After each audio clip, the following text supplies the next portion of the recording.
بسم اللہ الرحمن الرحیم۔ زندگی کے معاملات میں سے ایک اہم معاملہ بیوی کا انتخاب بھی ہے۔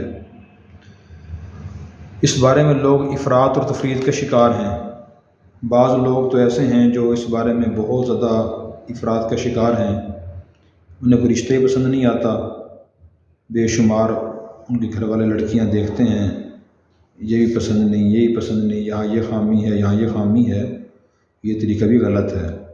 نبی پاک صلی اللہ علیہ وسلم نے ارشاد فرمایا، خیر الامور اوسطها، سب سے بہتر کام وہ ہوتا ہے جو درمیانہ روی سے اور درمیانہ طریقے سے کیا جائے۔ دیکھیں، انبیاء علیہ السلام نے بھی نکاح فرمائے ہیں، اور جو انبیاء علیہ السلام کی بیویاں تھیں وہ ظاہر بیویاں ساری نبیاں نہیں تھیں، ایک بھی نبی نہیں تھی، تو اس لیے درمیانی عورت کا انتخاب کرنا چاہیے، اور یہ خیال کر لینا کہ کوئی عورت میرے برابر کی نہیں ہے، میرے ہم پلہ نہیں ہے، یہ فلاں میں تھوڑی سی خامی ہے، یہ درست نہیں ہے۔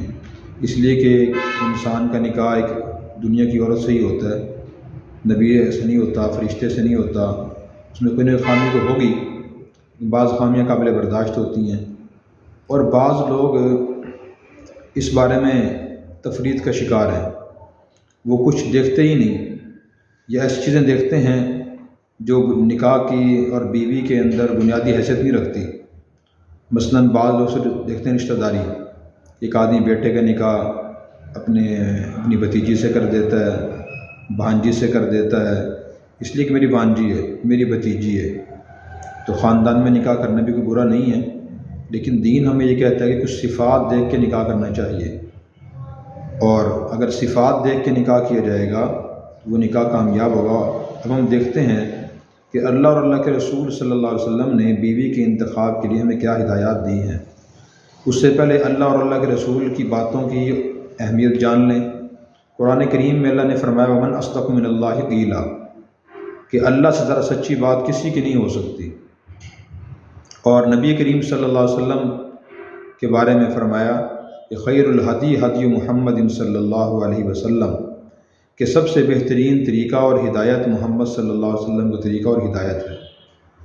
اب دیکھتے ہیں کہ دین اس بارے میں ہمیں بیوی کی صفات کیا بتاتا ہے، کہ کن صفات کو دیکھ کر بیوی کا انتخاب کرنا چاہیے۔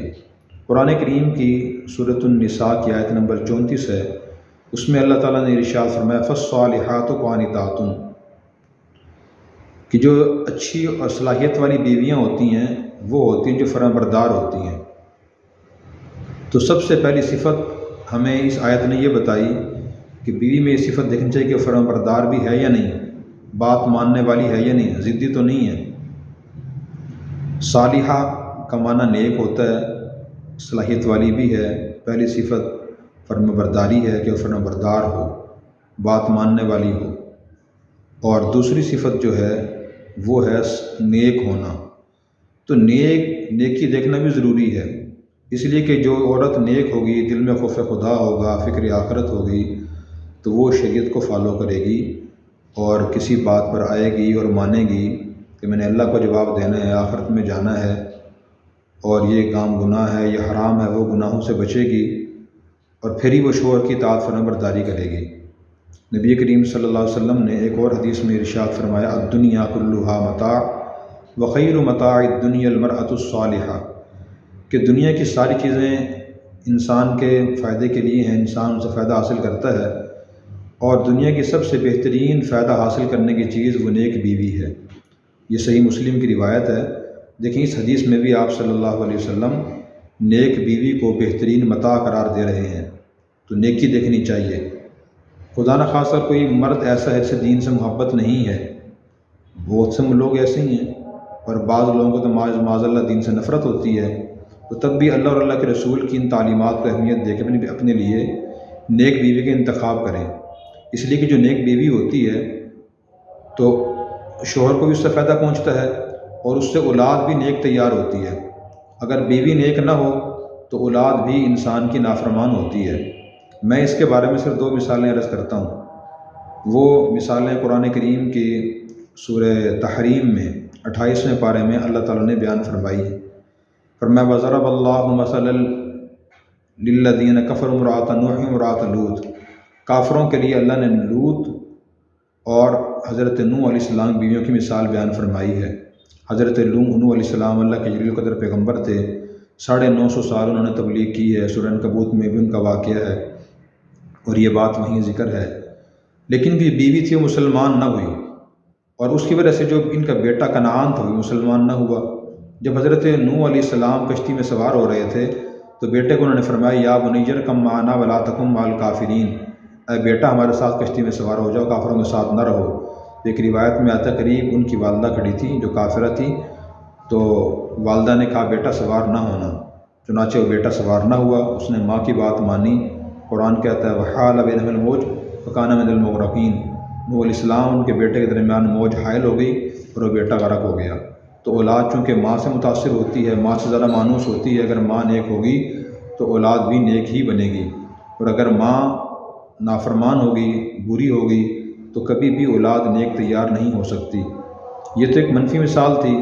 دوسری مثبت مثال دیکھیں، حضرت سلیم رضی اللہ عنہ ایک صحابیہ تھیں، حضرت انس رضی اللہ عنہ کی والدہ تھیں۔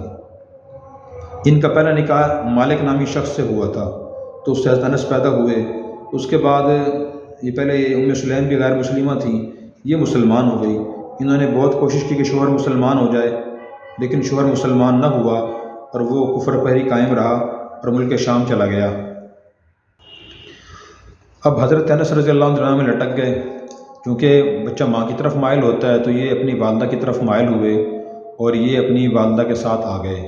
پھر بعد میں ان کا نکاح مسلمان سے ہوا، سلیم رضی اللہ عنہ کا، تو یہ بیٹا دیکھے مسلمان ہوئے اور نبی کریم صلی اللہ علیہ وسلم کے خادم رہے اور 10 سال تک یہ حضوری خدمت کرتے رہے۔ تو بچے ماں کی طرف مانوس ہوتے ہیں۔ اگر کوئی آدمی یہ چاہتا ہے کہ مجھے اچھی اولاد اللہ تعالیٰ عطا فرمائے، تو اس کو چاہیے کہ وہ نیک والدہ تلاش کرے، نیک بیوی تلاش کرے۔ سیدنا فاروق اعظم رضی اللہ عنہ کے زمانے میں ایک ایسا واقعہ پیش آیا، ایک شخص نے اپنے بیٹے کی شکایت کی کہ جی میرا بیٹا میرا بہت نافرمان ہے، سمجھائیں۔ تو سیدنا فاروق اعظم رضی اللہ عنہ نے فرمایا بیٹے کو بلا کر لائیں۔ بیٹے کو بلا کر لایا گیا تو انہوں نے پوچھا کہ بھئی آپ والد کی نافرمانی کیوں کرتے ہیں؟ تو اس بیٹے نے ایک تو یہ شکایت کی والد کی کہ والد نے میری دینی تربیت نہیں کی، میرے اندر گندی عادتیں پختہ ہو چکی ہیں، اب میں چاہتے ہوئے بھی ان عادتوں کو چھوڑ نہیں سکتا۔ دوسرا اس نے یہ اعتراض کیا کہ انہوں نے جس عورت کو میری ماں بننے کے لیے انتخاب کیا ہے وہ کوئی اچھی عورت نہیں ہے مزاج اور اخلاق اور کردار کے لحاظ سے، تو میں کیسے نیک بن سکتا ہوں؟ تو اس لیے اپنے نیک اولاد حاصل کرنے کے لیے بھی نیک بیوی کا انتخاب کرنا ضروری ہے۔ نبی کریم صلی اللہ علیہ وسلم نے ایک اور حدیث میں ارشاد فرمایا کہ تنکح المرأۃ لاربعین، کہ دنیا میں لوگ عورت سے نکاح کرتے ہیں 4 وجوہات کی بنا پہ، لمالہا ولجمالہا ولحسبہا ولدینہا فاظفر بذات الدین۔ تو آپ نے فرمایا کہ بعض لوگ عورت سے نکاح کرتے ہیں اس کے مال کی وجہ سے کہ وہ مالدار کی بیٹی ہے اور مال لے کر آئے گی، یا اس کی کوئی ملازمت ہے اور تنخواہ اس کی آتی رہے گی۔ نمبر 2، بعض لوگ نکاح کرتے ہیں اس کے حسب نسب خاندان کی وجہ سے کہ اونچے خاندان کی ہے۔ عرب میں لوگ ایسے ہی کرتے تھے، اونچے خاندان کے عورت سے نکاح کرنا پسند کرتے تھے، اور ہمارے ہاں اکثر لوگ جو ہے اپنی برادری کے اندر، اپنے خاندان کے اندر نکاح کرنا پسند کرتے ہیں۔ اور تیسری چیز جس کو لوگ دیکھ کے نکاح کرتے ہیں وہ ہوتا ہے جمال، خوبصورتی۔ نوجوان خاص طور خوبصورتی دیکھتے ہیں کہ عورت بس خوبصورت ہونی چاہیے۔ اور پھر حضور نے آپ سے آخر مشورہ دیا فاظفر بذات الدین، کہ تو کامیابی حاصل کر مال دیندار عورت سے نکاح کر کے۔ تو یہ ایک بڑی بنیادی حدیث ہے عورت کے انتخاب کے بارے میں۔ اس حدیث کا مطلب سمجھنا ضروری ہے۔ اس حدیث کا ایک تو صحیح مطلب ہے، ایک غلط مطلب ہے، اور اکثر لوگ غلط مطلب سمجھ رہے ہوتے ہیں۔ غلط مطلب لوگ یہ سمجھ رہے ہوتے ہیں کہ جی مالدار عورت سے، اونچے خاندان کی عورت سے، خوبصورت عورت سے نکاح نہیں کرنا چاہیے، یا نکاح کرتے ہوئے عورت کے اندر یہ صفات نہیں دیکھنی چاہیے۔ یہ مطلب غلط ہے، اس لیے کہ اچھا خاندان کوئی بری چیز نہیں ہے۔ اگر اچھا خاندان مل جائے، خواہ وہ دولت کے لحاظ سے اچھا ہو یا اسی طرح وہ دین کے لحاظ سے اچھا ہو، دنیا کے لحاظ سے اچھا ہو، تو اللہ کی نعمت ہے۔ نبی پاک صلی اللہ علیہ وسلم نے ارشاد فرمایا نعم المال الصالح للرجل الصالح، کہ پاکیزہ مال نیک آدمی کے لیے اللہ کی نعمت ہے۔ جو آدمی نیک ہے اور اس کے پاس مال آ جائے تو اس کو صحیح استعمال ہی کرے گا۔ خود آپ صلی اللہ علیہ وسلم نے خدیجہ رضی اللہ عنہا سے نکاح فرمایا، ایک مالدار خاتون تھی، ان میں اور صفات بھی تھیں تو لیکن وہ مالدار بھی تھی، تو مالداری کو نظر انداز کرنے کا حکم نہیں ہے۔ نمبر 2، دوسری چیز جو ہے وہ حسب نسب اور خاندان ہے۔ تو اچھا خاندان اگر مل جائے تو اچھی چیز ہے، انسان اچھے خاندان سے منسلک ہو جائے، اچھے خاندان کی عورت سے جن میں اچھی صفات ہوں، اچھے کمالات ہوں، باکمال لوگ ہوں، عورت میں کمالات ہوں، اونچے خاندان کی ہے، تو بھی اچھی چیز ہے، بری چیز نہیں ہے۔ اور تیسری چیز جو ہے وہ ہے اپنا خاندان۔ اگر اپنے خاندان میں انسان نکاح کرے اور اچھی عورت مل جائے زیادہ فائدہ ہوتا ہے، اس لیے کہ اپنے خاندان کی عورتوں سے انسان واقف ہوتا ہے، خالہ کی بیٹی، پھپھو کی بیٹی، چچا کی بیٹی، ماموں کی بیٹی وہ کیسی ہے۔ اور باہر انسان اگر نکاح کرنا چاہے خاندان سے باہر تو اکثر اتنی معلومات اس کو حاصل نہیں ہوتی، اس لیے کسی نے کہا ہے کہ خاندان سے باہر نکاح کرنا جوا کھیلنے کی طرح ہوتا ہے۔ عورت بہت اچھی مل سکتی ہے، مرد بہت اچھا ہی مل سکتا ہے، اور کچھ برائیاں چھپی بھی رہ سکتی ہیں جو بعد میں ظاہر ہوں گی۔ اس لیے اپنے خاندان میں نکاح کرنا کوئی برا نہیں ہے، لیکن صفات دیکھ کر۔ اور چوتھی چیز آپ نے فرمائی کہ تیسری چیز کہ لوگ نکاح کرتے ہیں خوبصورتی دیکھ کر، تو خوبصورتی کوئی بری چیز نہیں ہے، آپ اس سے منع نہیں فرما رہے کہ خوبصورتی نہ دیکھی جائے۔ خود حضور صلی اللہ علیہ وسلم کی حدیث ہے، ان اللہ جمیل یحب الجمال، کہ اللہ تعالیٰ خود خوبصورت ہیں، جمیل ہیں، اور خوبصورتی کو آپ پسند فرماتے ہیں۔ اور ایک فطری بات بھی ہے، اگر ایک آدمی کے پاس اچھی بیوی ہے، خوبصورت بیوی ہے، تو بدصورت عورتوں کو نہیں دیکھے گا، اس کی طرف دل مائل نہیں ہوگا۔ جیسے ایک آدمی کے پاس بہت اچھی گاڑی ہے، تو جس آدمی کے پاس اس سے کم درجے کی گاڑی ہے وہ اس کی طرف دلچائی نظروں سے نہیں دیکھے گا اور اس کی طرف مائل نہیں ہوگا۔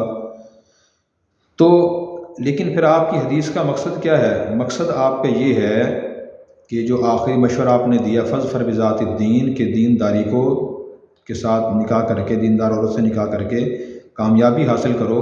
آپ کے ارشاد کا مطلب یہ ہے کہ دینداری کو نظر انداز نہیں کرنا چاہیے، سب سے پہلے دینداری دیکھنی چاہیے۔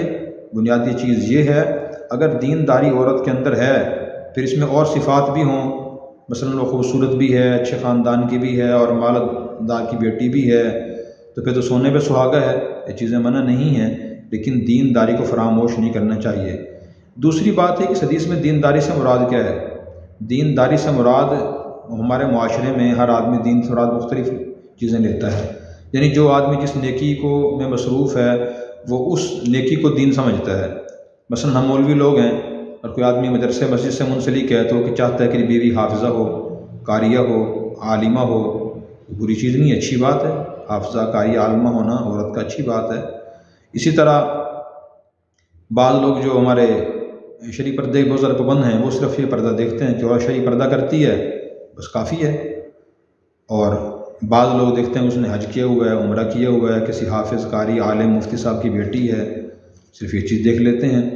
تو دیکھیں اس حدیث میں جو دینداری سے مراد ہے نا وہ اخلاق ہے، کہ عورت کے اخلاق اچھے ہوں۔ خاص طور پہ اخلاق اچھے سے مراد یہ ہے کہ وہ شکر گزار ہو، نافرمان نہ ہو۔ حدیث میں آتا ہے، آپ نے فرمایا کہ میں نے اے عورتوں جہنم میں تمہاری کثرت دیکھی ہے۔ عورتوں نے پوچھا کیوں؟ تو آپ نے فرمایا کہ تکفرن اللعن، تکثرن اللعن، کہ تم کثرت سے لعنتان کرتی ہو، لعنت بھیجتی ہو۔ نمبر 2 وتکفرن العشیر، کہ تم ناشکری بھی کرتی ہو شوہروں کی۔ تو عورت ناشکری نہ ہو، شکر گزار ہو، اور اطاعت فرما برداری کرنے والی ہو، نافرمان نہ ہو، جیسے بعض لڑکیاں سر چڑھی ہوئی ہوتی ہیں ویسی نہ ہو، عاجز ہو۔ اور اسی طرح اخلاقیات میں صبر بھی آتا ہے کہ وہ صبر کرنے والی ہو، اور اسی طرح قناعت اختیار کرنے والی ہو، یعنی گھر کا ماحول ایسا ہو کہ کم سے کم پہ بھی راضی ہو۔ ایک اور حدیث میں حضور صلی اللہ علیہ وسلم نے ارشاد فرمایا علیکم بالابکار، کہ تم پر لازم ہے کنواری عورتوں سے، لڑکیوں سے نکاح کرو، فإنہن اعذب افواہا، اس لیے کہ وہ ان کے منہ میٹھے ہوتے ہیں۔ منہ میٹھے کا مطلب یہ ہے کہ ان کی زبان نرم ہوتی ہے، اس میں سختی نہیں ہوتی۔ اور عورت کے اندر بڑا فالٹ یہی ہوتا ہے کہ بعض عورتوں میں کہ ان کی زبان بڑی سخت ہوتی ہے اور زبان بے تحاشا استعمال ہوتی ہے۔ تو ایک تو یہ دیکھا جائے۔ پھر آپ نے فرمایا کہ وَأَن تَقُوَ أَرْحَامًا، کہ وہ عورتیں، ان عورتوں کے ہاں جو کنواری عورتیں ہیں، بچہ جلدی زیادہ بچہ اور جلدی بچہ پیدا ہو جاتا ہے اکثر۔ اور تیسری بات فرمائی کہ وَأَرْضَىٰ بِالْيَسِيرِ، کہ جو کنواری ہوتی ہے وہ تھوڑے سے مال پر راضی ہو جاتی ہے۔ عام طور پہ کنواری عورتوں کی صفات ہی ہوتی ہے، اس لیے آپ نے ترغیب دی کہ ایسی عورت سے نکاح کیا جائے جو کنواری ہو۔ نمبر 2 اس کی زبان میٹھی ہو، اس میں سختی و کڑواہٹ نہ ہو، اور تیسری بات یہ فرمائی جو کم پہ راضی ہونے والی ہو۔ یہ صفات دیکھنا ضروری ہیں۔ اسی طرح ایک حدیث میں آتا ہے کہ آپ نے فرمایا، آپ سے پوچھا کہ یا رسول اللہ ایک عورت ایسی ہے ساری رات نماز پڑھتی ہے، دن کو روزانہ روزہ رکھتی ہے، لیکن اپنی زبان سے پڑوسیوں کو تکلیف دیتی ہے، وہ کیسی ہے؟ فرمایا کہ وہ جہنمی ہے۔